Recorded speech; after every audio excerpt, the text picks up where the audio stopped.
Hallo, my naam is Theresa. Ek is 'n gekwalifiseerde, holistiese, geloofsgebaseerde leefstylafrigter. Ek het 13 jaar professionele ondervinding en meer as 20 jaar van persoonlike groei. Ek weet hoe swaar negatiewe emosies kan weeg en ek glo, juis deur persoonlike ondervinding, dat God 'n begeerte het om daardie las van ons te verlig. Daarom nooi ek julle nou uit na ons werkswinkel, Lyne van Geloof, by Boavey op 28 Junie, tussen 10:00 en 2:00. Dit is 'n stil, veilige ruimte, waar ons deur die eenvoudige tegniek van lyne en meditasie sal leer om negatiewe emosies te verwerk.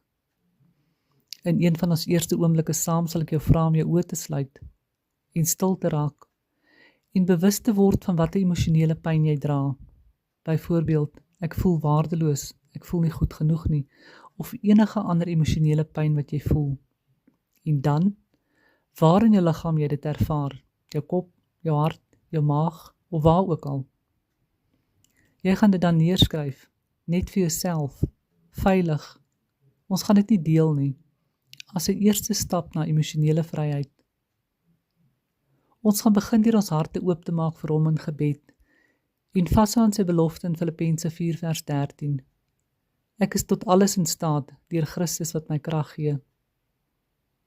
Ons het net plek vir 20 mense, en dit is doelbewus. Hierdie is nie 'n massa werkswinkel nie.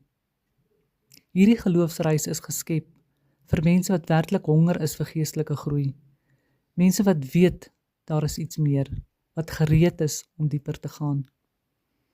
As jy net nuuskierig is, of nog nie seker is nie, is dit dalk nie nou die regte tyd vir jou nie. Maar, as jy voel die Here roep jou, moenie uitstel nie. Hierdie ruimte is vir jou. Kom ontdek, herstel en groei, saam met ander wat ook reg is vir die volgende stap. Ek hoop werklik om julle daar te sien, en dankie dat jy geluister het.